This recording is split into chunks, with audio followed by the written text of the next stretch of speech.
Esse é o programa Despolarizando, toda sexta-feira, 11 horas da manhã. Estou aqui com meus colegas Carlito Brizola Neto, Roberto Viana, e hoje temos duas convidadas muito especiais, as deputadas estaduais Marta Rocha, do Rio de Janeiro, e Juliana Brizola, do Rio Grande do Sul. Sejam bem-vindas. Obrigada.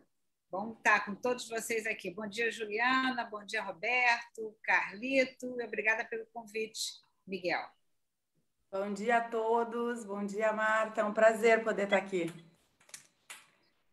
Então, deputada Marta, a primeira bloco aqui de conversa é sobre um acontecimento muito triste ontem no Rio de Janeiro.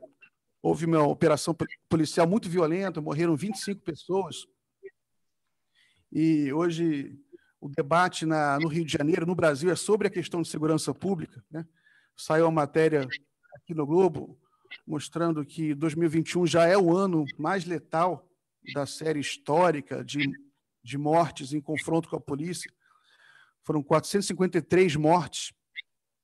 Tem outra matéria também que lembra que desde 98 já morreram mais de 20 mil pessoas no Rio de Janeiro, 27 mil pessoas no Rio de Janeiro, em confrontos com a polícia. Isso é mais que a população de várias cidades do Rio de Janeiro. E a senhora foi delegada da Polícia Civil, né? Hoje é deputada estadual, foi comandante da Polícia Civil, e a operação ontem foi comandada pela Polícia Civil. Então, a gente queria saber a opinião da senhora sobre essa operação. Olha, Miguel, a primeira fala nossa, quando fazemos qualquer tipo de análise sobre o que aconteceu ontem na comunidade do Jacarezinho, é dizer que não há, por parte do governo do Estado, uma política de segurança, porque é óbvio que essa não foi uma operação exitosa. Não foi exitosa em razão do sofrimento que causou à comunidade, não foi exitosa em razão da morte do policial, que aconteceu no momento que ele ingressava na comunidade e tentava fazer a retirada das barricadas, não foi exitosa, né, nos danos colaterais que aconteceram no entorno daquela comunidade.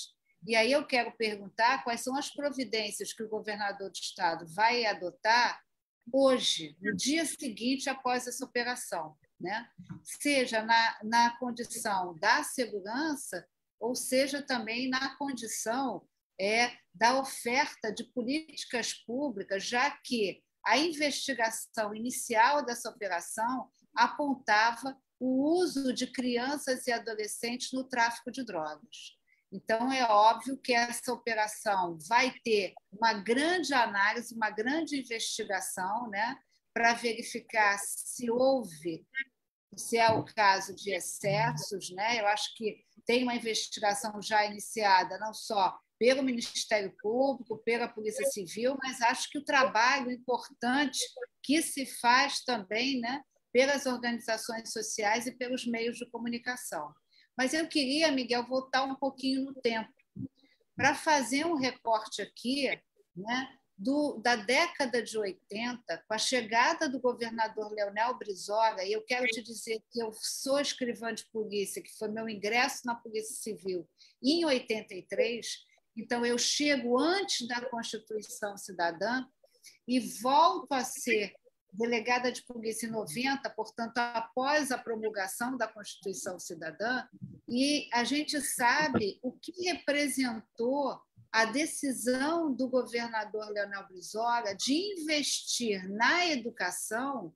E aí a gente tem que lembrar aqui o maior estelionato eleitoral já existente nesse país, que foi dizer, através de Moreira Franco, que foi o candidato que ganhou, né, dizer que a proposta de governo do Moreira Franco acabaria com a violência em 6 meses. Com isso, nós derrotamos e destruímos o projeto da educação em tempo integral, dos CIEPs, né? E passamos, então, a discutir aí a questão do enfrentamento da violência através único e exclusivamente do emprego da força. As questões da criminalidade, da segurança, não serão resolvidas apenas com o policiamento ostensivo, com o emprego de armas, ou apenas com ações como aconteceram ontem, né? Aquela comunidade tinha uma beligerância no armamento? Tinha sim, é preciso que se diga isso também, mas é preciso que se tenha um plano de segurança pública, que o governo do Estado não tem, e é preciso que se entenda que segurança pública tem que ser uma política de Estado e não uma política de governo. Só apenas para dizer que eu acabava de participar de uma audiência pública com o deputado Carlos Mink, e que já há, na próxima semana, nós vamos estar examinando um projeto de lei, que é do deputado Carlos Mink, para a utilização de câmeras em uniformes, né?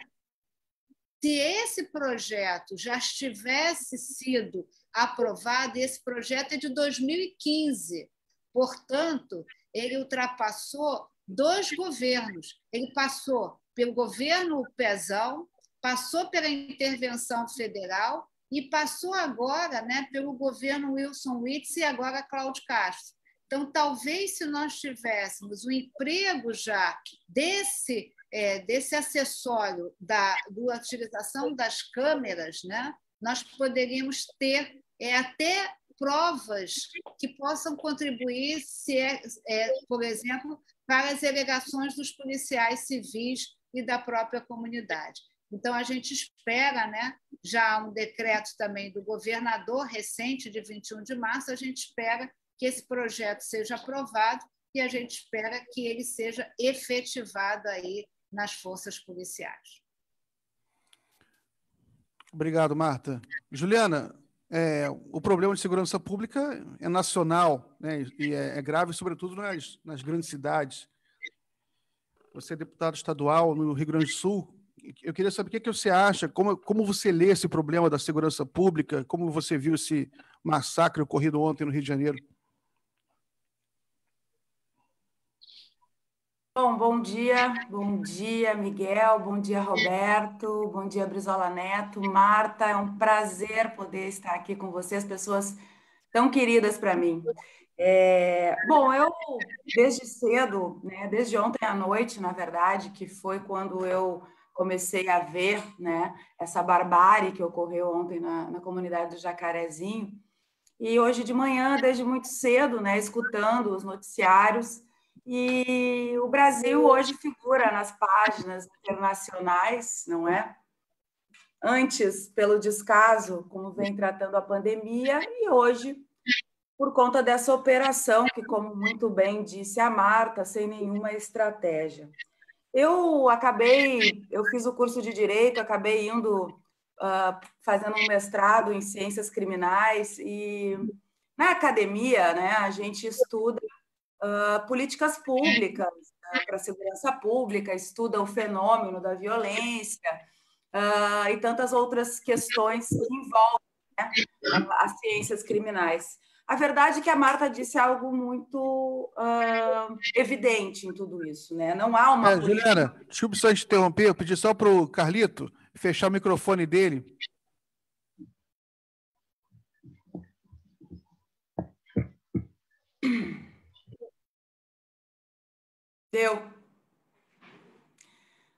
Não há uma política de segurança pública, não é? Não houve nenhuma estratégia, né? As informações que temos de uma operação, né, na comunidade de Jacarezinho, aonde eles, enfim, vão lá por conta de uma denúncia do Ministério Público, que crianças estariam sendo aliciadas para o tráfico, algo que a gente escuta há bastante tempo. Já tivemos diversas políticas que se dizem políticas públicas de segurança, de combate, de enfrentamento às drogas, e a academia já comprovou cientificamente que isso é um método completamente ultrapassado. Por exemplo, no Rio de Janeiro, quando se levam as UPPs para as comunidades. Num primeiro momento, parecia algo maravilhoso, mas a verdade é que não se trazia junto aquilo política pública para as pessoas, né? O que a gente sabe que foi a operação mais letal, essa do Jacarezinho, na história do Rio de Janeiro, ou seja, verificando uma falta de estratégia, não é? Não há estratégia quando se mata inocentes. Eu vi uma declaração do vice-presidente agora que eu não posso dizer que fiquei horrorizada, porque ele já disse que não existe racismo no Brasil. Ele disse que eram todos traficantes e deveriam todos morrer. Desculpa, vice-presidente, mas então vamos mudar a lei, porque no Brasil não temos pena de morte. Ninguém tem direito de matar as pessoas em nome de combate a nada, nem ao tráfico, nem às drogas. Então, a comunidade internacional vai denunciar o Brasil, assim como já fez outras vezes. É uma vergonha que a gente, em pleno século XXI, mate inocentes, porque as imagens são essas, né? De gente dentro do trem, desesperada, gente que estava indo trabalhar, desesperada, se jogando no chão, e inclusive feridos. Então, não é verdade que se teve alguma estratégia e só se matou traficante. Mesmo isso eu não acho justificável. Mas, nesta linguagem hoje tão na boca das pessoas, né? Bandido bom, bandido morto, vamos acabar com os bandidos, acabar com a bandidagem. Esse discurso, assim, ele quer se justificar dizendo que mataram traficantes, mas é que ninguém tem esse direito de matar, mesmo o traficante, não é? Então, voltamos àquela conversa do estado máximo e estado mínimo.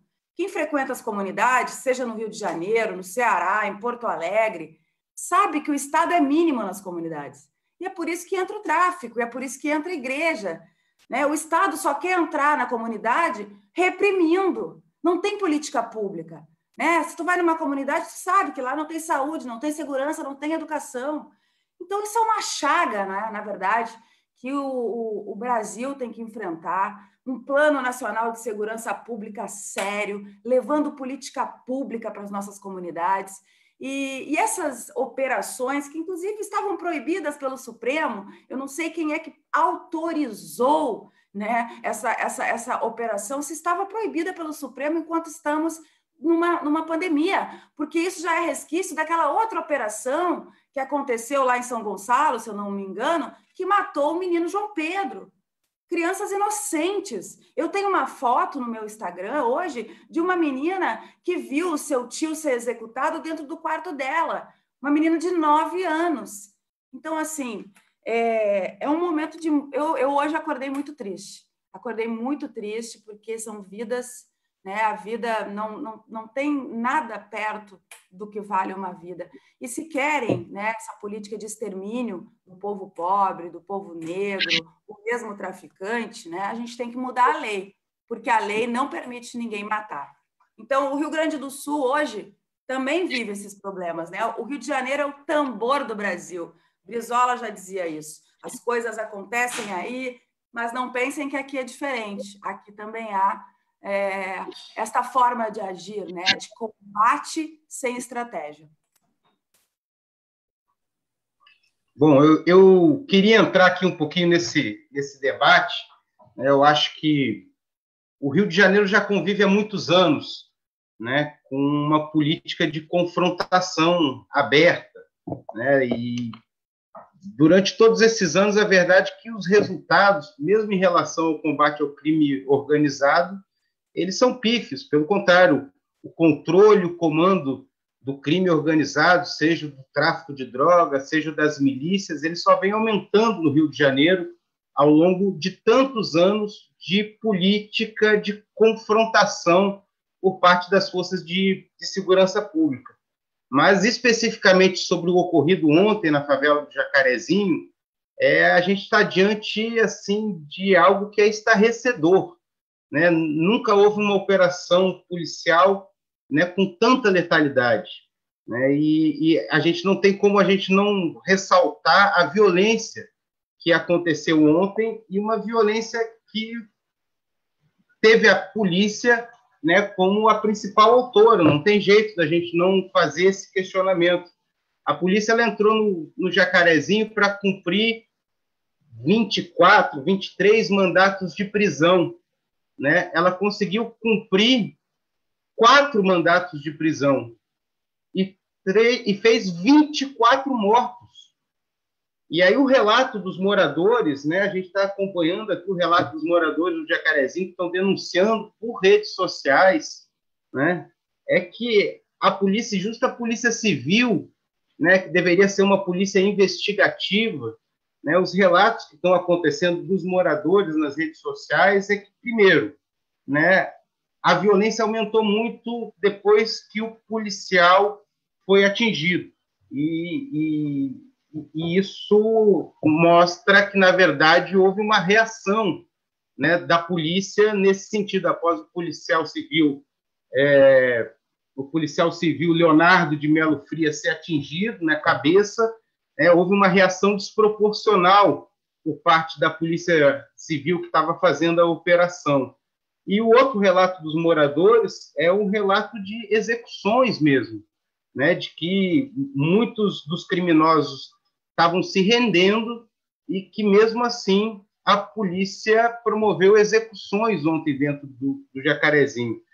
Então, eu queria perguntar, na verdade, para nossas duas deputadas, né, porque esse tema da segurança pública é realmente, acho que a Marta colocou muito bem, né, um tema muito caro para os trabalhistas, para aqueles que acompanharam tudo que representou o governo Brizola, né, quando o governo Brizola tentou implementar uma política de direitos humanos, quando o governo Brizola chegou a nomear, né, para ser comandante da Polícia Militar, Coronel Nazaré Cerqueira, né, e junto com ele implementar uma política de direitos humanos, né, as consequências em cima do governo Brizola foram muito duras também, né? O próprio Nazaré Cerqueira foi assassinado, né? Até hoje seu assassinato não foi esclarecido na porta do seu escritório, né?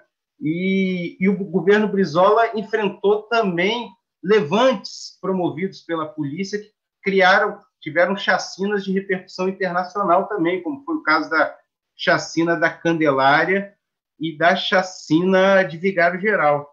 Então, a minha pergunta para as nossas duas deputadas, para a Juliana e especialmente para a Marta, né, que teve essa passagem importante aí pela Polícia Civil do Rio de Janeiro, é até quando a gente vai aceitar, né, que o homicídio, né, a morte, seja uma prática policial, se é isso mesmo, né, se existe uma espécie de liberação que pode estar aí passando por cima da Constituição, por cima da legislação, como a Juliana muito bem disse, não existe pena de morte, se é isso mesmo que ocorre nessas operações, uma espécie de tribunal de rua, onde o policial, né, não sei se por orientação, não sei se pela força da sua cultura, do treinamento, ele acha que ele está num tribunal de rua, onde ele pode julgar, executar a pena ali mesmo, inclusive indo muito além do que prevê a legislação brasileira.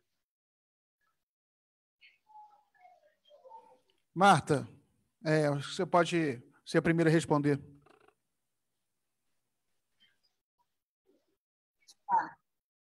Com certeza.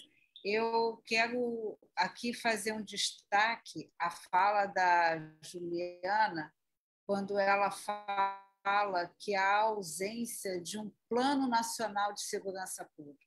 E aí, Carlito, quando a gente vai olhar a história do Estado do Rio de Janeiro, a gente vai ver sempre uma oscilação entre uma política que é uma política de enfrentamento, como aconteceu com Moreira Franco, né, que dizia que ia acabar com a violência em 6 meses e deixa o governo do Estado com a constatação de que a sua política não foi suficiente para reduzir os índices de criminalidade, mas foi um momento, por exemplo, que apareceram os cavalos corredores, né, notícias de forças paramilitares para enfrentamento. Nós ressurgimos com o governo Leonel Brizola, e quando se ressurge com o projeto do CIEP totalmente destruído, né? Vale lembrar aqui uma frase do professor Darcy Ribeiro, que dizia: vamos construir escola para não construir presídio. A própria Juliana ressalta aqui que essa notícia, né, do aliciamento de jovens pelo tráfico não é uma notícia nova. E a gente tem que pensar aqui nas políticas da juventude, né? No fortalecimento da cultura, do trabalho, da educação, e depois a gente volta com Moreira Franco e com o Marcelo Alencar, e com o Marcelo Alencar, Carlito, a decisão da escolha de um secretário era um general do Exército. Outro dado que a gente tem que destacar que com o Marcelo Alencar, o status, a Polícia Civil e a Polícia Militar perderam o status de secretaria e passaram a ser duas subsecretarias comandadas por um general do Exército, porque havia um sentimento na população que o que tinha acontecido na Rio 92, no controle da incidência penal, tinha sido exitoso. Acho que vale a pena até reviver o texto do Nilo Batista, nosso companheiro do PDT, que foi vice-governador, secretário de Justiça, em que ele apontava, né, que havia, ao contrário do que se dizia, não teria havido a redução tão destacada, né, dos indicadores de violência. E aí, nesse sentido, logo depois nós tivemos, né, o governo Garotinho, uma estrutura maior na Polícia Civil, né? Mas também a opção pelo secretário de Segurança sendo alguém das forças militares, né? Então, a gente vê, ao longo desse tempo, que a gente tem marchas e contramarchas para decidir qual é a polícia que nós queremos ter, né? E é preciso que a gente diga que o policial não vem de Marte, nem de Vênus, o planeta do amor. Ele é fruto dessa sociedade, que essa sociedade é injusta, preconceituosa, intolerante, né? Então, eu acho assim, que, verdadeiramente, o que falta é a utilização, a entender que a segurança pública tem que ser uma política de Estado e não uma política de governo, ter um plano nacional de segurança pública, né, que vincule os estados, e se você fizer um exercício, Carlito, você vai ver, eu não acompanho, Juliana, outros estados, mas no estado do Rio de Janeiro, desde a década de 80, a questão da segurança pública faz parte da agenda do governo, né, e faz parte da agenda política da eleição, né? E nós assistimos recentemente uma fala do ex-governador, né, que ele dizia apologia do tiro na cabecinha. Nós assistimos uma fala do ex-governador que comemorou, né, quando uma pessoa foi abatida naquele sequestro na Ponte Rio-Niterói, e não houve comemoração por parte da Polícia Militar naquele episódio, né? Então, respondendo à tua pergunta, eu acho que o que falta é exatamente isso. Falta também, de um lado, o gestor entender que é necessário uma política de Estado, mas sabe a dificuldade, Carlito? É que tem que ter pessoas como Brizola e Darcy que tenham a capacidade de olhar o futuro, de entender que o que está sendo feito hoje ele não vai repercutir nos 4 anos. É esse o grande questionamento, né? O projeto do CIEP, todo mundo sabia que ele não ia repercutir politicamente durante o mandato do governador Leonel Brizola, mas é a capacidade de olhar o futuro, estruturar o presente para ter um futuro diferente. E isso tem que ter amor, né? Tem que ter um amor ao povo, né? Até eu ousaria dizer um sentimento patriota, que a gente vê que não necessariamente existe hoje. Eu queria já pegar o gancho aqui, né, sobre o tema e agradecer, dar bom dia a todo mundo, as queridas Marta e Juliana, nossas deputadas que, além de tudo, também são líderes de bancada em seus estados, no Rio de Janeiro e no Rio Grande do Sul, né? Enfim, e fazer uma reflexão e deixar uma pergunta, se o nosso problema também não é de base institucional da polícia, nós temos uma polícia ainda que tem resquícios de uma polícia ditatorial que ainda tem o pretexto ali dentro dos seus, enfim, das suas ações de que a pena de morte e uma teórica tortura, obviamente isso não é em regra, porque a maioria dos policiais com certeza são trabalhadores honrados que estão ali dedicando sua vida, mas eu digo um problema institucional de origem, de raiz, né? Essa polícia ainda com resquício ditatorial de ela mesma decidir, infelizmente às vezes de forma equivocada sempre, claro, a pena de morte, né? Quando se tem, o papel da polícia não é esse, o papel da justiça é julgar, e no Brasil não tem pena de morte. E nós também temos outra grande questão, que essa segurança pública, infelizmente, de forma equivocada, apenas repressiva, ela deixa não apenas números. Esses números eles têm um recorte social, eles têm cor e, em regra, também tem gênero, né? Em regra, são negros, jovens, quase em totalidade, que estão ali na periferia e que muitas vezes é abraçado pelo tráfico pela falta do papel do Estado ali. O Darcy Ribeiro, o professor Darcy Ribeiro e o Brizola fizeram isso na prática, né? Fizeram o maior projeto de educação pública do mundo, talvez podemos afirmar, né? Estudiosos de fora do Brasil também afirmam isso, que eram CIEPs, né? Que era uma forma diferenciada. Então, eu queria deixar essa pergunta encaminhada para a Juliana e para a Marta, nesse sentido: será que o nosso problema não é reestruturar esse termo institucional da segurança pública nesse formato? E também a nossa esquerda não falha em, por exemplo, ter um deputado do PT, né, que é aqui do Ceará, inclusive, que quer propor que os policiais, delegados, enfim, todos os agentes de segurança pública exerçam poder político, não possam ser candidatos, não possam ter filiação partidária. Inclusive, isso nos afasta dos trabalhadores. Porque antes de policiais, eles também, né, delegados, enfim, são trabalhadores, né? Então, dizer que realmente nós não precisamos desse choque, né, de reestruturar uma segurança pública com um projeto nacional, como já foi afirmado aqui. Eu? Sim. Marta, pode responder, por favor. Marta? Juliana, por favor. Vai, Juliana, por favor. Gente, olha, eu concordo, sim, é um debate que tem que ser feito, aliás, que já foi levantado em vários momentos, né, sobretudo em relação à polícia militar, não é? Que leva esse nome e tudo mais. Eu acho que é um debate muito importante. Agora, assim, refletindo, né, com a pergunta que fez o Miguel, quando ele fala até quando, não é? Até quando se entender, né, que isso tudo também é fruto de um modelo, né, econômico, aonde algumas pessoas não estão inseridas, né, na dignidade humana, por exemplo.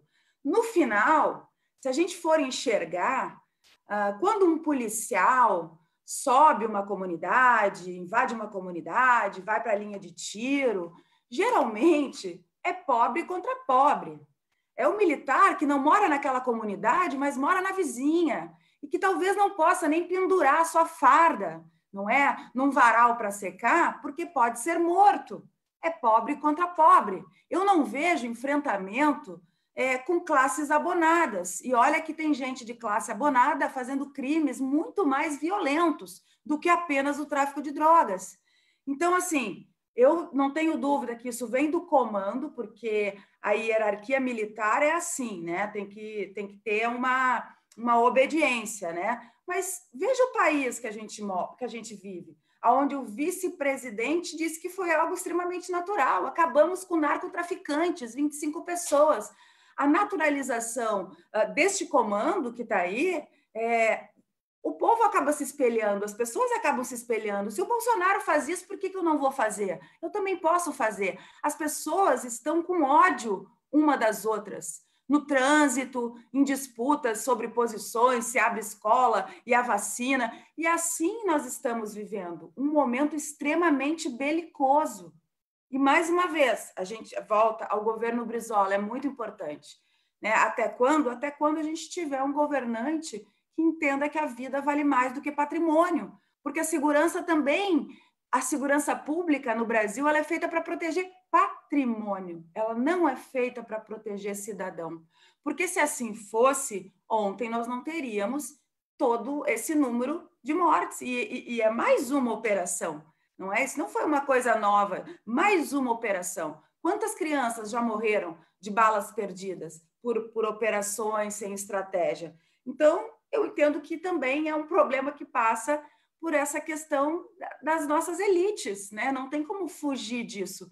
Enquanto a gente não tiver um pensamento, uma consciência de que somos todos brasileiros, e o Estado entrar fortemente com políticas públicas, aí sim, de saúde, de segurança e de educação, a gente vai ficar parado. Agora, o discurso é sempre o mesmo, né? Vende patrimônio, porque diz que precisa investir em saúde, educação e segurança, retira-se direitos do povo trabalhador, reforma trabalhista, dizendo que vai dar emprego, reforma previdenciária. Nada acontece, não se aumenta o investimento em educação nem em política pública. Então, isso é uma bola de neve que só vai crescendo, né? Nós temos a esperança que, com Ciro presidente, nós teremos uma política nacional de segurança. Maravilha. Marta, antes de passar a palavra para você... Quero só insistir rapidinho numa coisa, porque o que acontece? Realmente essa foi um acontecimento, entendeu? Pelas suas proporções e pela sua letalidade, né, que está chocando o mundo inteiro. Né? Não é mais um acontecimento corriqueiro, não é mais uma operação policial como outras que já tiveram tantas, né, ao longo desses últimos anos. Ela é uma operação excepcional pelos seus resultados. E aí, há de se haver uma investigação rigorosa do que aconteceu no Jacarezinho. Precisa se apurar e levantar quem são os responsáveis por esse morticínio, por essa chacina. A gente não pode banalizar, né, um número de 25 mortos, entre eles um policial, inclusive. E existem algumas questões, né, que precisam ser esclarecidas, e aí não tem jeito. Quem tem que responder, né, a Marta falou perfeitamente, é o governador, né? O governador do estado do Rio de Janeiro tem que responder essas perguntas, porque ele é o responsável pela polícia do estado. Então, a primeira pergunta que se faz é o seguinte: o que foi fazer a polícia lá no Jacarezinho? Foi cumprir mandatos de prisão, né, sobre uma investigação sobre o aliciamento de menores para o tráfico? Bom, se foi cumprir, se justifica 24 mortos e apenas 4 desses mandatos de prisão cumpridos? Essa pergunta ela precisa ser respondida. A outra pergunta é justamente quantas pessoas foram presas nessa operação, que ainda não está claro. E a outra pergunta, mais importante ainda, que até agora dos mortos, o único que foi identificado foi o policial. Quem são os outros 24 mortos? Por que a polícia ainda não identificou quem são os outros 24 mortos? Então, esses questionamentos, eles precisam ser respondidos. E quem tem que responder esses questionamentos, necessariamente, é o governador do estado, porque hoje essas mortes recaem sobre as suas costas, e o chefe da Polícia Civil, que, teoricamente, foi quem autorizou essa operação. Né? Essa operação ela não pode ser tolerada como uma operação normal da Polícia Civil. Ela não pode ser tolerada como...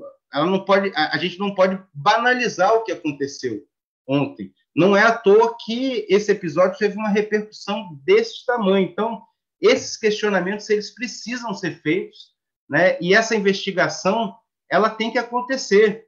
A gente tem que ter um processo duro de investigação, né? E aí eu ia perguntar tanto para a Juliana quanto para a Marta se elas não acham necessários abrir uma profunda investigação sobre o ocorrido para a gente apurar essas responsabilidades.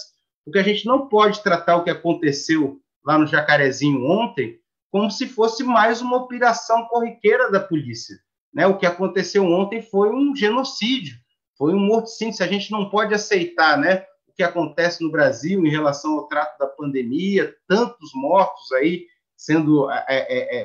tantos brasileiros mortos, né, com o descaso e a negligência do governo no trato da pandemia, a gente também não pode aceitar esse tipo de procedimento por parte da polícia. Então, quais são as medidas que a gente deve tomar, né, no parlamento, né, quais são os questionamentos? Será que cabe até uma CPI em relação ao que aconteceu no Jacarezinho? Marta, antes de passar a palavra aí para você, né, para você responder essa pergunta aí do Brizola, do Carlito, eu também queria fazer só algumas reflexões que eu acho que são pertinentes, né? Que todo mundo que acompanha a política brasileira também fica preocupado sobre um outro aspecto, né? Uma outra abordagem que se faz. Vou pedir para o Carlito desligar o microfone dele. Sobre um outro aspecto, que é o seguinte: o Bolsonaro ele foi eleito, né, em 2018, muito sob a bandeira da segurança pública, né? Isso aí ficou muito claro para todo mundo. Tanto que a eleição do Bolsonaro, ela se seguiu a eleição de vários parlamentares com essa bandeira, né, com uma votação muito expressiva. No Rio de Janeiro, o governador Witzel também se elegeu com essa bandeira da segurança pública, né? Então, a discussão que a gente vem fazendo há um tempo já, há meses, na realidade, desde a eleição do Bolsonaro, é onde foi que a gente errou, né? Onde foi que o campo progressista, a esquerda, ela se afastou dessa bandeira da segurança pública, né? E ela acabou sendo vista, né? Acabou deixando que a opinião pública, a opinião popular, né, a empurrasse para um lado, como se ela não se preocupasse tanto com a questão da segurança pública. Ontem eu fiz uma live também com a presença de um policial civil, o meu amigo Everton Gomes. A gente lembrou muito do Nazaré Cerqueira, né, que a gente mencionou aqui hoje, que o Nazaré Cerqueira, ele escrevia sobre isso, né, e pensava sobre essa questão da segurança pública, como ela é vital para a sociedade, né, porque trata de vida e de morte, né? Então, para além dessa questão que a gente tem que discutir agora, né, quais são as consequências, quais são as ações que a gente deve tomar para investigar esse massacre ocorrido ontem, mas também aproveitar sua presença aqui, Marta, você com essa experiência de policial civil, delegada de polícia civil, né? Na sua reflexão, por que a esquerda se afastou dessa bandeira, ou por que ela é vista afastada dessa bandeira, e como é que a direita conseguiu, né, assimilar para si essa bandeira com resultados eleitorais tão bons para ela? É isso. Olha, tentando aí de uma forma mais sucinta responder, eu queria primeiro fazer a reflexão aqui do que o Roberto disse, porque, na verdade, os profissionais da segurança pública muitas vezes não se veem como sujeito de direito, e até como sujeito de direitos políticos, né? Todo mundo quer um policial para chamar de seu, todo mundo quer ter um amigo policial, né? Mas todo mundo também, aí é todo mundo da sociedade como um todo. Todo mundo também tem sempre uma crítica e de rechaçar, né, a questão aí de o que é ser policial. Quando a gente vai olhar, a Juliana falou sobre isso, sobre os direitos trabalhistas, né, a gente vai ver que o primeiro que está pagando as contas desse estado mínimo, né, dessa decisão de ruptura e de desconhecer direitos, tem sido o servidor público, né? O conceito que se tem de servidor público é sempre o pior. E se a gente tivesse alguma dúvida, vamos ver o que aconteceu na pandemia, o que seria de nós sem os servidores da área da saúde. Então, acho que você tem razão, sabe, Roberto, quando você fala dessa incapacidade de nós, servidores policiais, nos entendermos como sujeito de direito. A segunda questão, né, quando o Brizola fala, né, da investigação, Brizola, essas perguntas podem não estar sendo respondidas agora, Carlito, mas elas serão respondidas. Elas serão respondidas porque hoje, né, não só pelo acontecimento em si, mas pela maturidade que as investigações alcançaram, as instituições alcançaram e a própria sociedade civil. Então, essas perguntas deverão ser respondidas em breve, sob pena, né, de alguém poder fazer um juízo que a não resposta a essas perguntas, né, coloca em xeque qualquer ação pontual nessa operação. Então, eu não tenho a menor dúvida, acho até que a gente já deveria ter algumas respostas, mas essas perguntas serão respondidas em breve. Quem são as pessoas que morreram? Quantas pessoas foram presas, né? Como se deu aquela operação? Eu não tenho a menor dúvida. E hoje, Carlito, a gente vive um momento também muito particular. A gente tem a efetividade do controle social.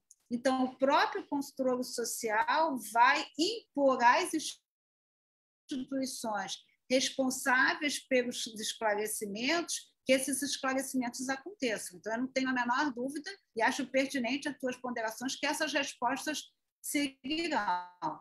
Quando a gente olha para dentro da política, Miguel, eu quero fazer um outro recorte, tá? Eu acho que a eleição do Bolsonaro, ela foi uma eleição em que se disse não a um modelo que aí estava, né? Esse é um fato que a gente não pode contestar. Eu não estou aqui fazendo crítica nem jogando pedra em nenhum companheiro do nosso campo progressista, mas faltou maturidade política para entender que a insistência de uma candidatura de um partido que que estava no poder há 12 anos, né? Que tinha passado por um processo de impeachment, e a insistência nisso impediu que se olhasse para uma outra candidatura, e eu não tenho a menor dúvida que se o segundo turno fosse Bolsonaro e Ciro Gomes, a história do Brasil hoje seria contada de uma outra forma, né? Então, a meu ver, essa foi a escolha de Bolsonaro, foi um não a um modelo que ali existia. Tanto é verdade, Miguel, que eu tenho absoluta certeza que nas eleições de 2022 nós não teremos, né, essas bancadas que se elegeram, né, muito nesse golpe, não quero usar esse termo, mas nesse sopro, né, de um modelo, né, que veio junto com Bolsonaro. E aí a gente tem que aceitar, porque a democracia é isso, né? Mas eu ouço todos os dias uma série de pessoas arrependidas, que a escolha de Bolsonaro não foi uma escolha ideológica, foi um não a um determinado partido. E nesse pacote, né, veio esse jeito de governar na segurança pública, que tem uma aproximação, né, com forças paramilitares. Essa é a verdade, né?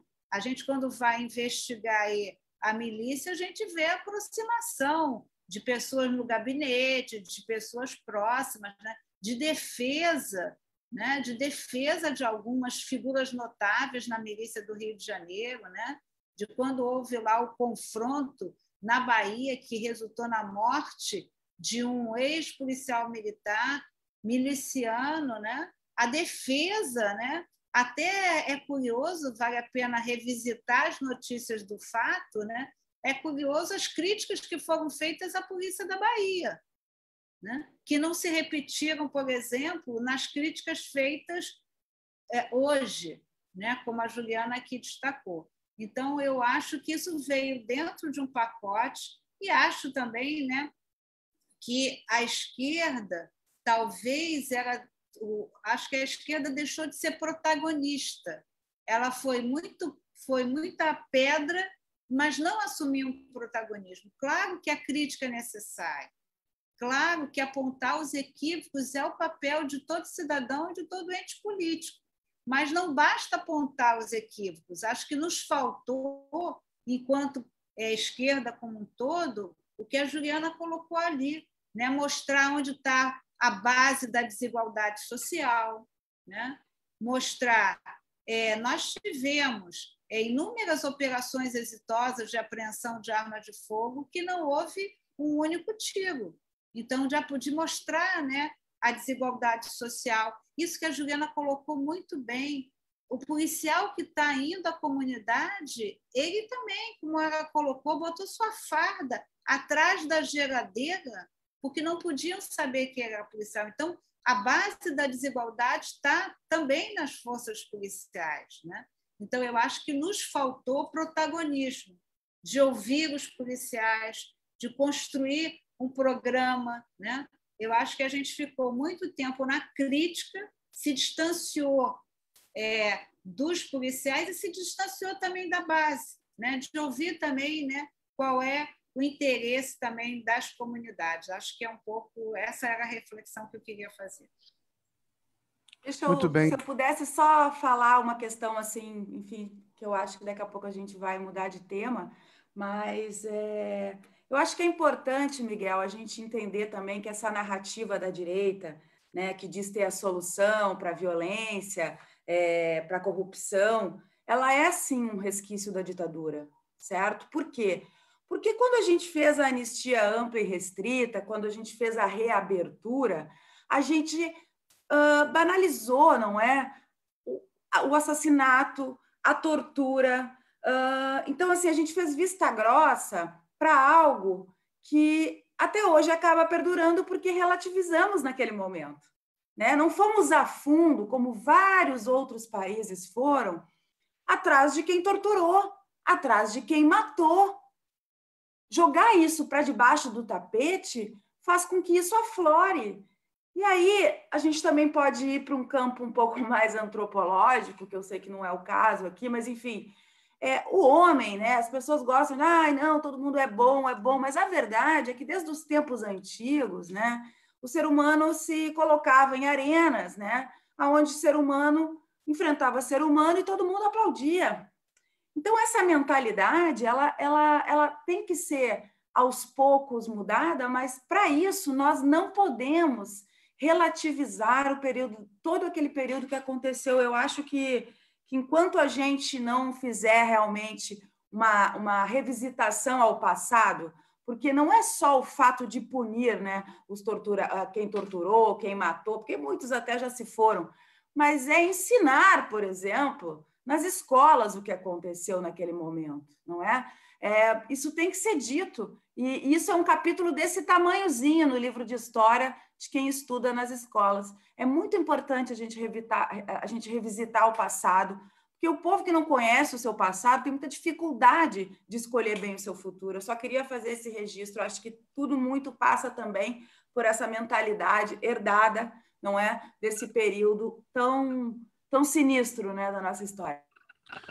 Muito bem. Juliana, a gente pensou também num debate aqui que é interessante, que é o seguinte: uma das características do bolsonarismo, né, está muito claro nas pesquisas, é que ele é um fenômeno muito masculino, né? Quando você analisa as pesquisas de opinião, né, a diferença de aprovação do Bolsonaro entre homens e mulheres é gritante, né? É desproporcional.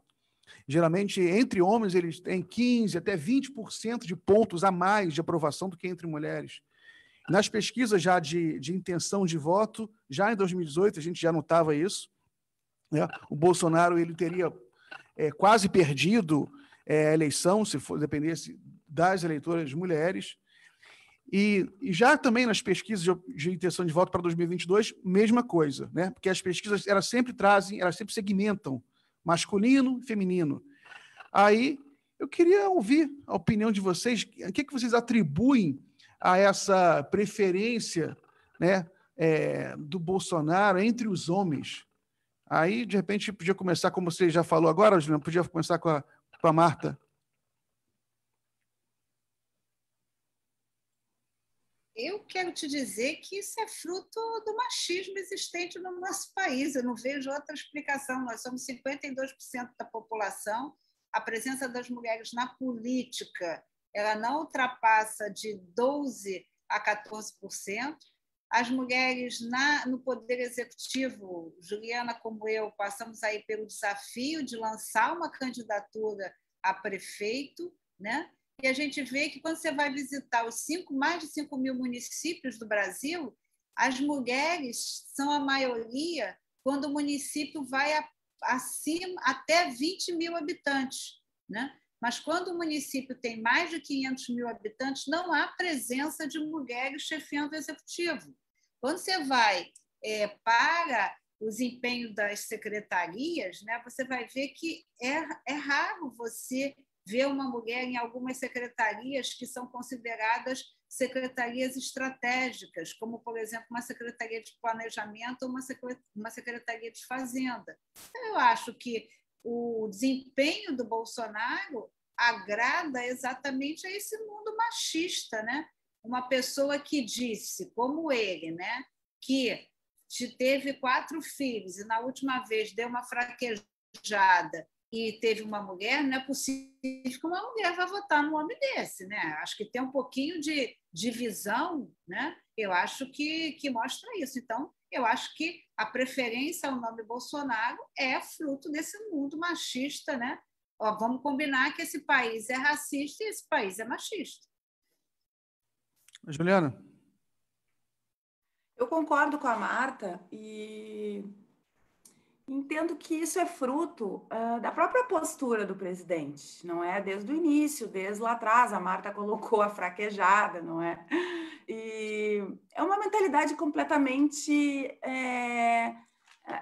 atrasada, não é? Mas, assim, também a política que ele implementa, né? Por exemplo, a política econômica.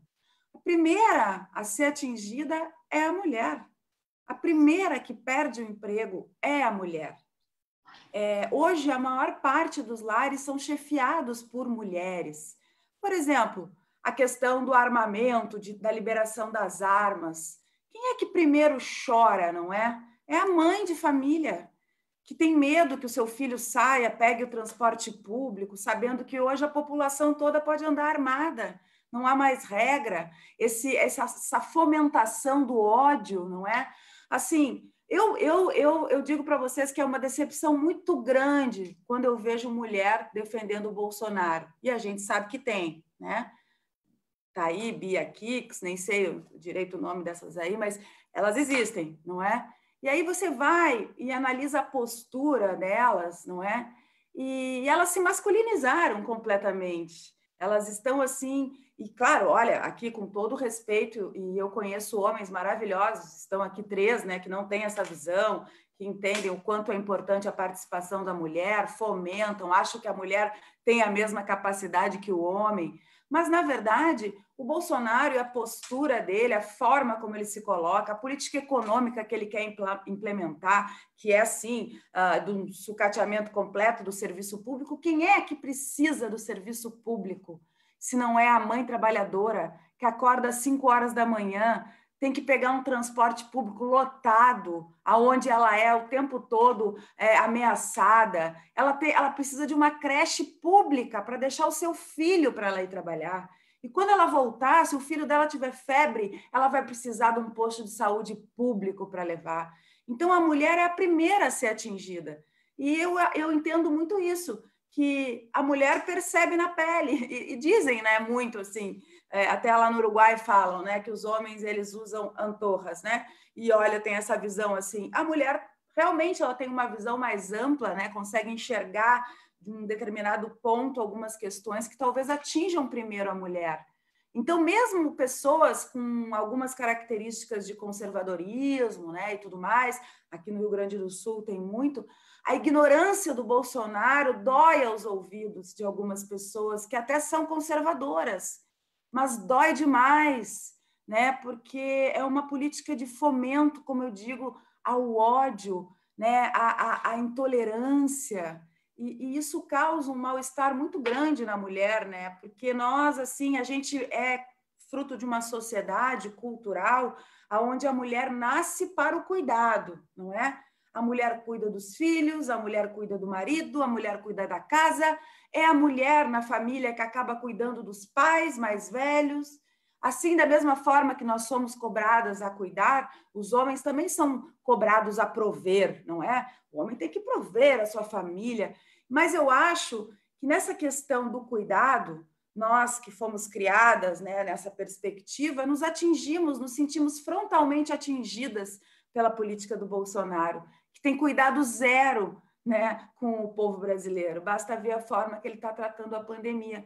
Então, eu vejo muito por essa ótica, assim, a mulher que gesta, que pare, que amamenta, que está sempre ali no cuidado do seu pai mais velho, da sua mãe, né, da família, ela se sente muito agredida pela política de Bolsonaro econômica, política de falta de política pública, desrespeito a profissionais de saúde.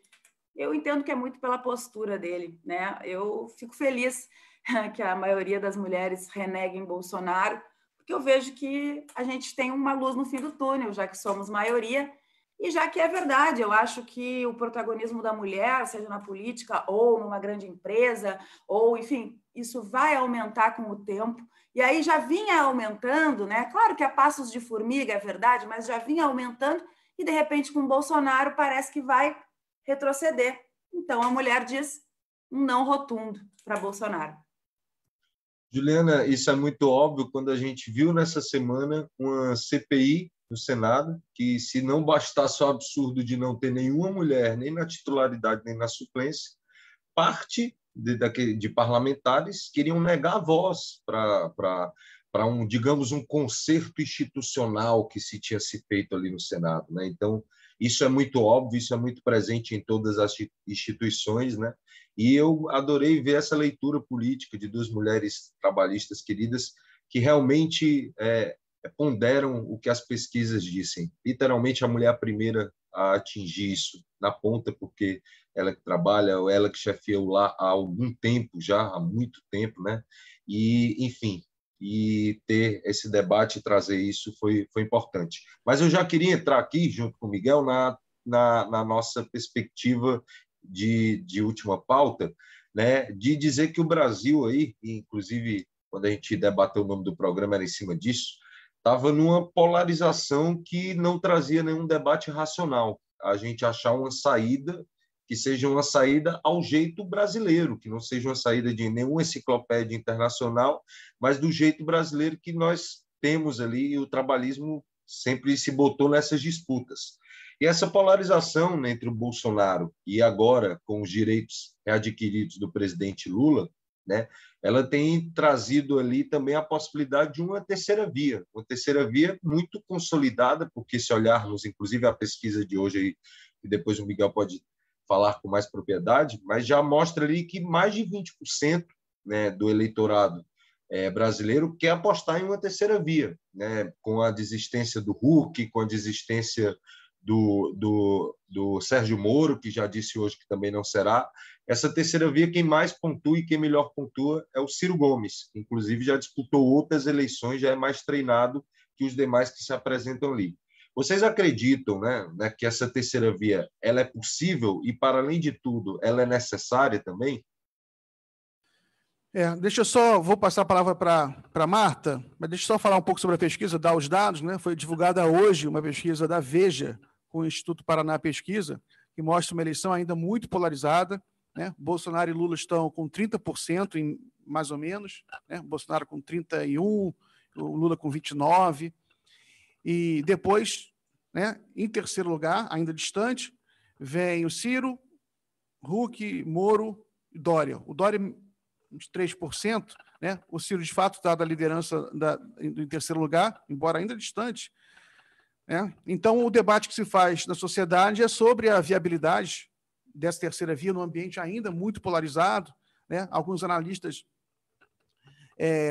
pensam que o Bolsonaro pode se esvaziar ainda, né? Pode se esvaziar, porque com a CPI da pandemia e com a percepção popular de que o Bolsonaro é um grande responsável pela crise, pelo agravamento da crise da pandemia, o Bolsonaro pode cair e abrir algum espaço aí para a terceira via. Hoje também foi anunciado que o Sérgio Moro desistiu, né, de participar da eleição, já está publicado na Veja, ele comunicou aos seus empregadores que ele não vai ser candidato. O Luciano Huck também já anunciou, né, porque ele vai substituir o Faustão aos domingos. O Faustão, inclusive, já foi trabalhar, já anunciou que vai trabalhar em outra emissora. Então, esses são os dados. Aí também eu queria ouvir a opinião das duas deputadas sobre o que elas pensam, qual a viabilidade, quais são os caminhos para essa terceira via. Marta. Olha, primeiro, na minha opinião, pesquisa te mostra um recorte no tempo, naquele momento. E, do outro lado, a política era extremamente dinâmica, né? É um equívoco a gente imaginar que o retrato de hoje vai se perpetuar, né, no ano de 2022. Então, assim, eu acho que nós vamos viver um novo momento. Eu acho que, no momento certo, quanto mais próximo se aproximar, quanto mais próxima tiver a eleição, eu acho que as pessoas vão refletir, né? Quando o Roberto e vocês falavam, né, sobre a terceira via, eu estava aqui me lembrando, né, da movimentação e da arquitetura política que foi feita pela geringonça portuguesa, né, que foi exatamente isso, a conjugação de forças para uma construção de uma terceira via. Então, eu não tenho a menor dúvida, tá, que o nosso companheiro Ciro Gomes estará no segundo turno em 2022. Quando a Juliana fez a análise aí do impacto da vida das mulheres, né, sobre o aspecto da arma, eu quero apenas contribuir dizendo o seguinte: as mulheres estão morrendo mais pela proliferação da arma, da autorização das armas com seus agressores. A pandemia mostrou isso, que o confinamento fez com que as mulheres ficassem submetidas aos seus agressores. Não é possível que as pessoas não vão olhar para o lado e, ao perceberem que perderam seus pais, seus amigos, seus filhos, né?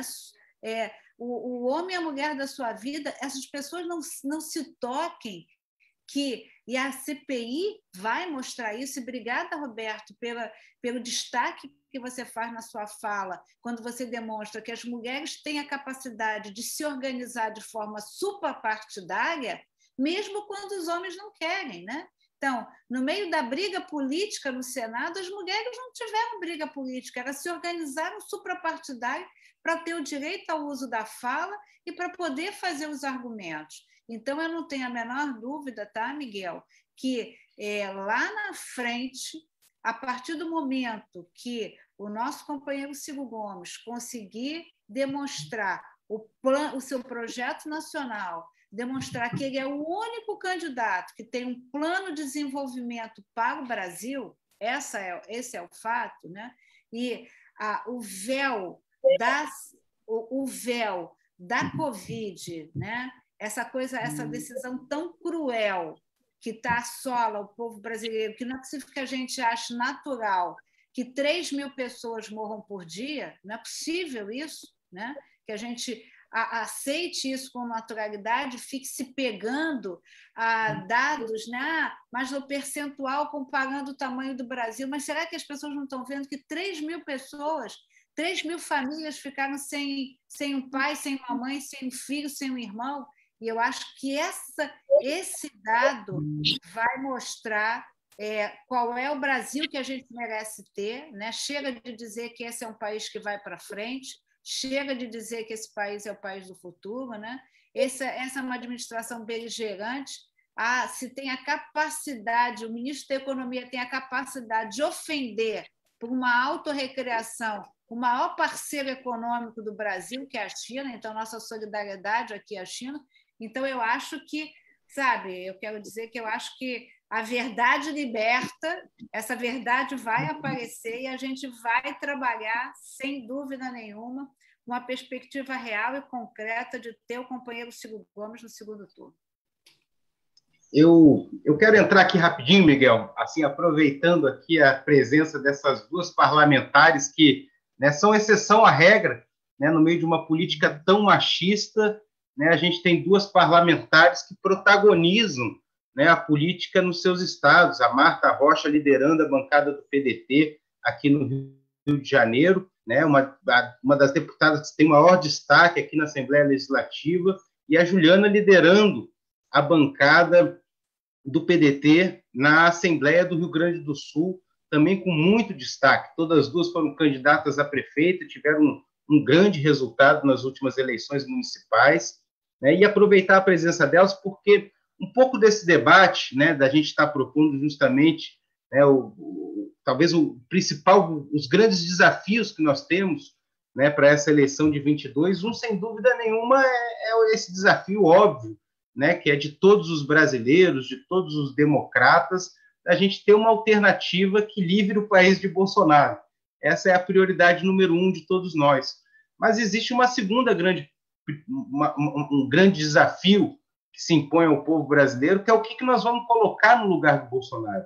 E aí eu acho que necessariamente a gente precisa fazer um debate sobre a mudança do modelo econômico. Eu estou trazendo esse assunto porque nesses últimos 15 dias, nessa última semana, tanto na Assembleia do Rio Grande do Sul quanto na Assembleia do Rio de Janeiro, a gente teve uma pauta, né, que diz muito respeito, né, a esse modelo econômico, que certamente é um modelo econômico que não dá mais certo, né, que é um modelo econômico que criou essa tragédia econômica no nosso país, né, da gente, claro que isso tudo foi agravado pela pandemia, mas a gente tinha já antes da pandemia um modelo econômico que provocava desemprego, que não garantia crescimento econômico, né, e um debate necessário justamente sobre o papel do Estado, né, qual é o papel que o Estado deve ter na promoção do desenvolvimento econômico, do emprego, da justiça social.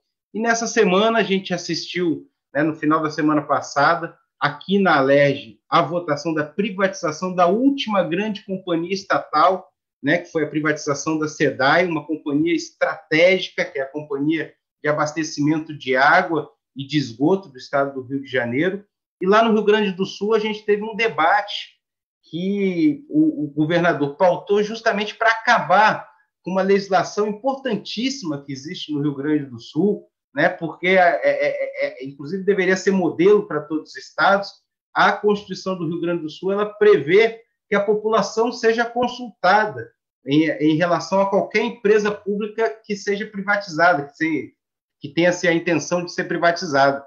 Então, eu queria ouvir da Marta e da Juliana, que lideraram, né, não só a bancada do PDT, mas a oposição a esses dois projetos, né, se na avaliação das duas, os dois governos do Estado, o governo do Eduardo Leite, no Rio Grande do Sul, e o governo do Cláudio Castro, aqui no Rio de Janeiro, se eles não estão indo na contramão, inclusive, do que está acontecendo no mundo inteiro, quando o Estado voltou a ser o grande coordenador da retomada do desenvolvimento econômico, da promoção do emprego, da justiça social, e no Rio de Janeiro e no Rio Grande do Sul, nós vemos governadores que insistem nos seus planos de privatizarem empresas estratégicas, como é o caso da SEDAI, e no Rio Grande do Sul, como é o caso da Companhia de Energia Elétrica, a CE, e também o Banrisul. Eu acho que é um dos últimos bancos estaduais de fomento que a gente tem no Brasil. Vou começar pela Juliana agora, Marta, e depois a gente passa a palavra para ti.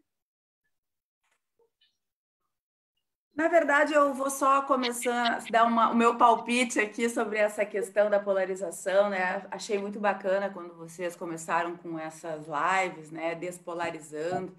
Isso tem que entrar na mentalidade, né, das pessoas.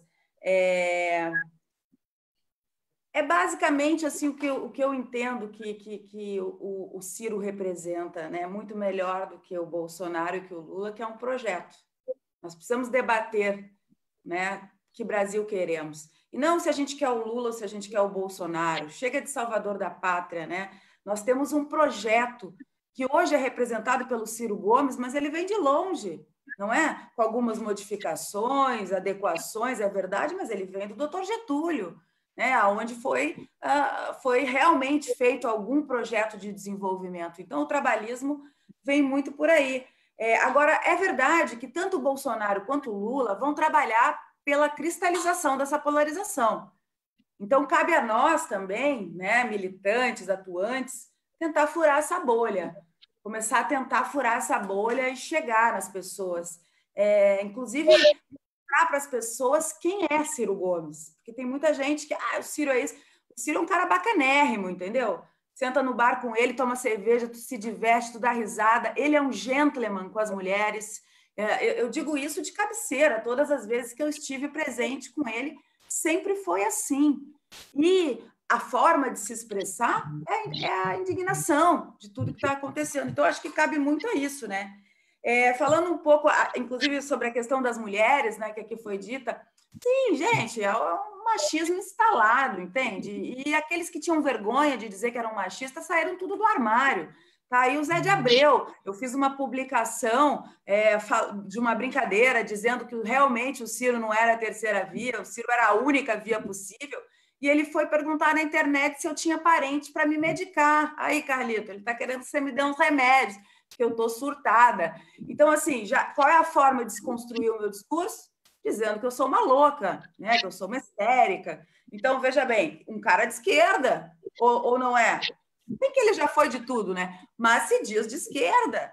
Então, assim, o machismo está em tudo. Na esquerda tem muita gente de esquerda machista. Muita gente. Porque a gente tem que ver na prática.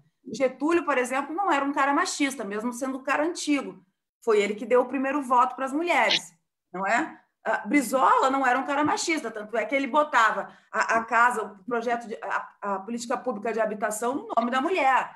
Então, é assim que a gente verifica na prática quem é machista. Gomes, quando foi governador do Ceará, metade dos secretariados era de mulheres. Então, é na prática. É muito fácil falar que eu respeito as mulheres, mas a gente vê na prática, na política, é isso que você falou.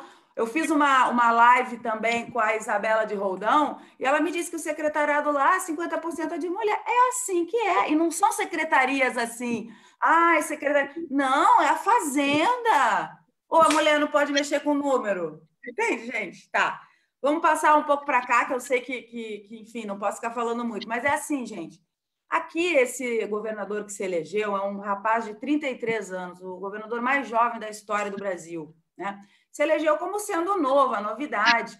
Mentiu a campanha inteira. A gente está cheio de vídeos dele dizendo que ele não ia mexer na Corsan, que é a Companhia Estadual de Água, que não ia mexer no Banrisul e mais, que faria o plebiscito em relação à Companhia de Energia Elétrica.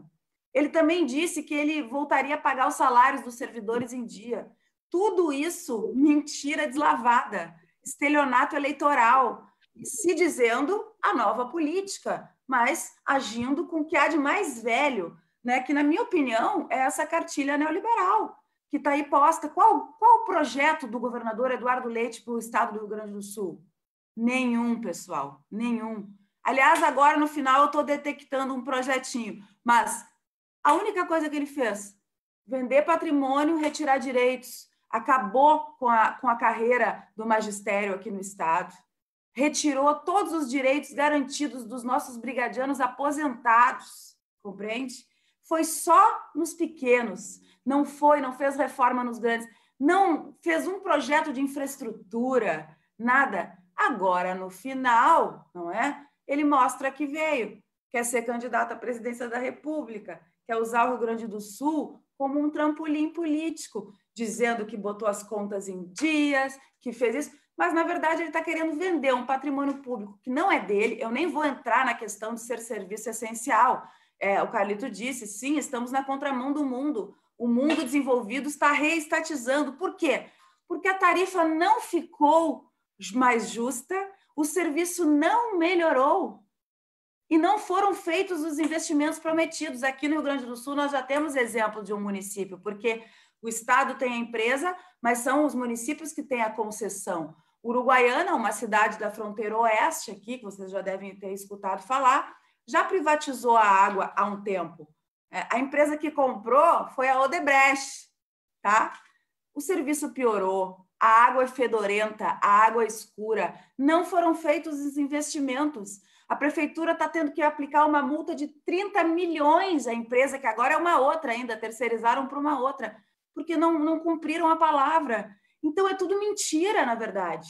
Não é verdade, o povo não vai ficar melhor se vender. E eu volto a dizer, os mesmos que defendem a venda do patrimônio público com o discurso de que vai ter dinheiro para saúde, educação e segurança, são os mesmos que no Congresso Nacional votam uma PEC de congelamento de investimento nessas mesmas áreas. Nós precisamos informar a população. Por isso que é tão importante um programa como esse de vocês, esse debate que vocês fazem todas as sextas-feiras às 11 da manhã, por isso que é tão importante um livro como o do Ciro Gomes, por isso que é tão importante que a gente possa conseguir se comunicar de uma forma mais efetiva, não é? Eu entendo que é um grande retrocesso que o Estado do Rio Grande do Sul aqui está vivendo, praticamente uma tragédia. O Carlito falou sobre o mecanismo do plebiscito. Para encerrar essa parte, eu gostaria de dizer, foi o PDT que há 20 anos atrás colocou na Constituição Estadual esse mecanismo, e não foi à toa que foi votado por unanimidade naquela legislatura.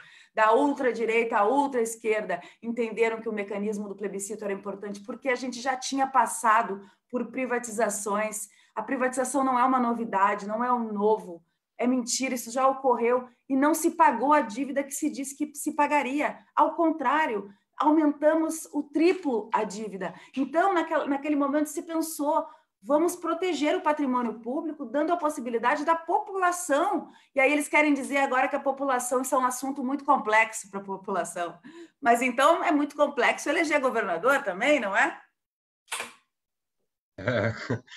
Juliana, então, e Marta, né? A gente aí adorou o debate, a gente viu que também já passou até do tempo que geralmente a gente faz o nosso debate 1 hora, mas quando o papo é bom, as horas passam assim rapidamente, né? Antes de tudo, queria agradecer a vocês duas são uma referência para todos nós, né? Da militância, enfim, que estamos aí na luta política, né? Duas mulheres aí maravilhosas que lideram, né, o partido aí nos seus estados, né, que tem, enfim, que foram candidatas ao executivo e que tem muito a contribuir, com certeza, nessas discussões aí, e agradecer vocês aqui, a nós, pelo Despolarizando, por disponibilizar esse tempo e estar debatendo aqui conosco. E a gente tem, no último quadro, a gente tem a nossa dica cultural e social, né?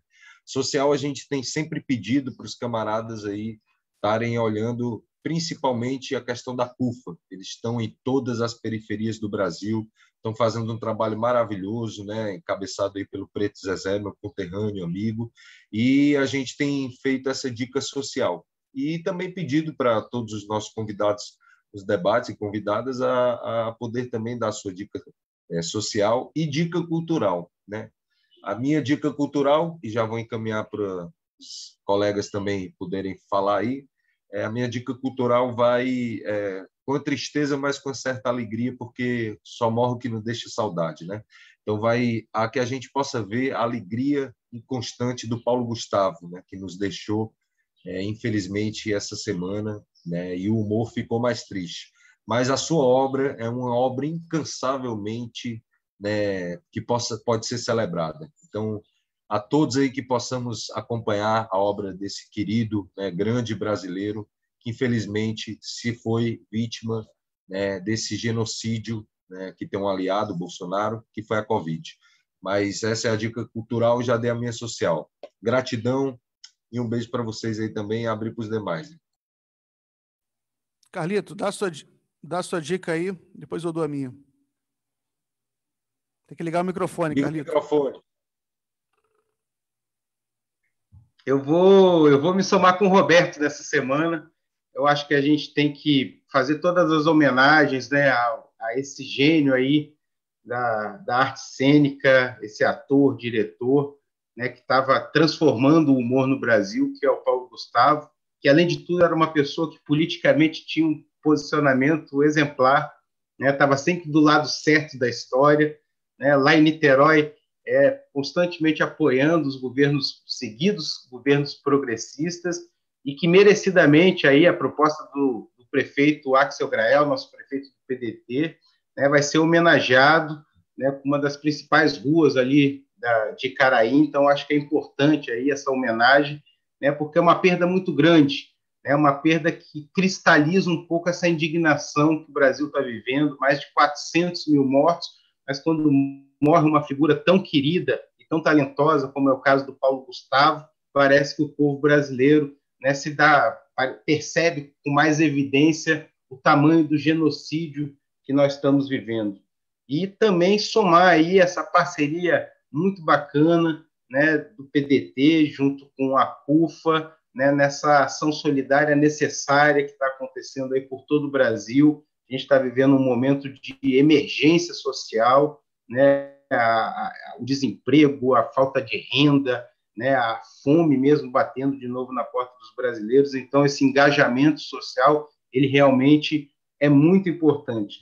E agradecer demais a participação da Marta, né? Até te peço desculpa, Marta, se em algum momento eu fui mais veemente ali em relação a esses acontecimentos que tiveram lá no Jacarezinho. Eles acabaram tomando grande parte aí, né, do nosso programa, mas eu acho que também não tinha como ser diferente, assim, porque foi um acontecimento, né, que teve realmente proporções que ganharam repercussão mundial e a gente precisava realmente fazer, né, tratar desse assunto com a importância que ele tem, mas agradecer demais a tua participação, né, acho que você tem feito um grande papel à frente da bancada do PDT, né, tem liderado com muita firmeza, com muita coerência a bancada do PDT aqui na LERJ, e a Juliana, né, que tem feito da mesma forma um papel brilhante na liderança do PDT, né, na Assembleia Legislativa do Rio Grande do Sul. Então, agradecer a participação dessas duas mulheres, que são exceção à regra, porque elas já protagonizam a política nos seus estados e que, sem dúvida nenhuma, são grandes contribuições do PDT e do trabalhismo para a política brasileira. Maravilha. Então, antes de passar a palavra aqui para a Juliana, para a Marta, para darem sua dica cultural, vou deixar só minha dica cultural, né, que, enfim, é o clássico de todos os clássicos da literatura brasileira e mundial, que é o Grande Sertão Veredas, que eu já li várias vezes, é uma grande referência minha. Então, essa é a minha dica dessa edição. Juliana? Bom, eu, enfim, vou me somar ao Paulo Gustavo. Eu era fã, né? Eu tenho uma filha de 6 anos e a gente assistia juntas. E, enfim, é um momento muito duro, assim, perder uma pessoa, e talvez necessário, né, no sentido de conscientização, assim, que bate isso nas pessoas direto, assim, né? E talvez com toda essa negação que existe, né, quando chega numa figura pública tão querida, né, isso pode trazer uma certa consciência importante. Mas a minha maior dica, pessoal, eu vou dizer para vocês, eu nem sabia desse momento, agora fiquei pensando, gente, o que eu vou dizer, né? Mas eu me lembrei de algo fenomenal. Eu tive a oportunidade, né? Eu estou tendo a oportunidade de ler a biografia do Samuel Weiner, né? Que era dono do jornal Última Hora. Eu ganhei o livro da Carla Monteiro, que é a biógrafa dele, porque ela agora está produzindo pela Companhia das Letras a biografia do Leonel Brizola. Então, ela me contactou, a gente conversou bastante, ela me mandou, né, a biografia do Samuel Weiner, e ela disse que levou 3 anos para fazer a do Samuel e que do Brizola acha que vai levar 5, né? Ela vai vir a São Borja, vamos a Carazinho. Mas o mais importante desse livro que eu achei, que eu desconhecia, apesar de já conhecer o nome dele, do jornal, é que ele tinha uma frase que ele dizia. Primeiro, ele dizia o seguinte: jornal tem lado. Não tem essa, jornal tem lado. E ele foi um grande entusiasta, né, do projeto do trabalhismo, porque foi através do Getúlio que ele constituiu o Última Hora, mas ele foi o homem forte da comunicação do Getúlio, de Kubitschek e de Jango, não é? E foi tão completamente desmoralizado depois pelo Lacerda. Ele, então, que foi um grande homem poderoso, Samuel, das grandes rodas e tudo mais, em cima no poder, morreu pobre, largado, assim, praticamente numa sarjeta por tudo que passou. Mas é a minha dica cultural para os trabalhistas, porque é muito importante conhecer a história desse homem, que o título é Samuel Weiner, o homem que estava lá. Marta? Olha, em primeiro lugar, eu quero muito agradecer o convite, né? Acho que a hora passa tão rápida, ficaria aqui mais outras horas aqui conversando, agradecer a oportunidade de estar aqui.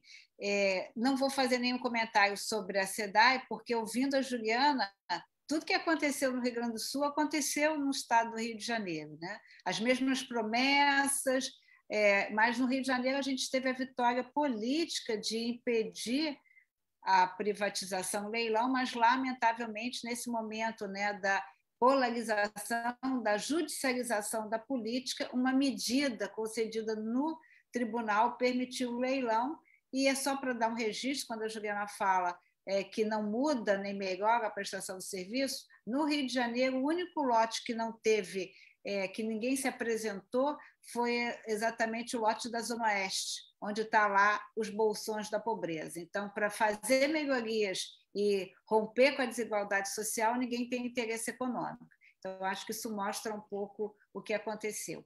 Eu quero me solidarizar na dica cultural do Paulo Gustavo, porque eu acho que ele vai ser... Ele foi uma pessoa verdadeiramente iluminada, e eu acho que a sua perda vai trazer luz para esse problema. Eu tenho percebido o quanto as pessoas ficaram sensíveis com ele. Quero dizer aqui que o nosso companheiro Chico D'Angelo, do PDT do Rio de Janeiro, fez uma proposta de lei para mudar o nome da ponte Rio-Niterói, né, que, na verdade, tem o nome de um ex-presidente, para ser Ponte Paulo Gustavo. Então, acho importante a gente também dar esse destaque aqui do nosso companheiro. E dizer, Miguel, Roberto e todo mundo, que eu agora, o meu único presente é o livro do Ciro Gomes. E aí quero resgatar o que a Juliana falou, né? Não é apenas para nós trabalhistas, né? Então, eu sempre digo assim, quando as pessoas vêm falar, porque eu me solidarizo com esse olhar da Juliana, que essa rudeza que é atribuída muitas vezes ao Ciro é fruto da sua indignação, né? Então, acho que é nosso dever fazer as pessoas conhecerem o político Ciro Gomes, né? O Roberto falou aqui da decisão dele de ter metade da secretariado mulheres, outra metade homens. Então, eu estou assim, fazendo a minha militância silenciosa, dando a todo mundo que vem me perguntar alguma coisa, né? Outro dia, a minha mãe tem 91 anos, a geriatra começou a falar do PDT, que ela, da família dela, que ela vota no PDT. No dia seguinte, eu mandei para ela o livro do Ciro Gomes. Então, eu estou fazendo essa caravana aí para que as pessoas conheçam o Ciro Gomes.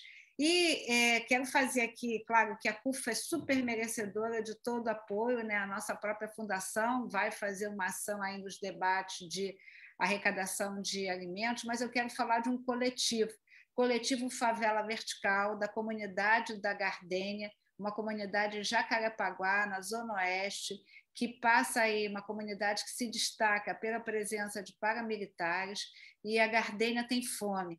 Então, o Coletivo Vertical, quem puder conhecer, eles têm um projeto maravilhoso, Roberto, de cultura, tá?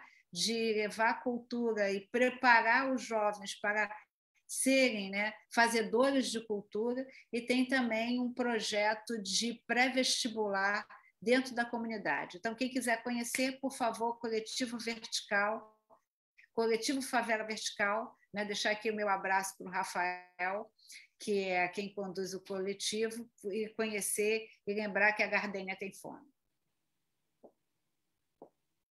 Valeu, gente. Queria agradecer mais uma vez, né? E agradecer em especial para o pessoal das páginas aí da Rede Ciro, as páginas parceiras que sempre estão dando essa moral aí para a gente, né? Enfim, que a gente possa chegar lá. Mais uma vez, gratidão ao parceiro Léo Brito também.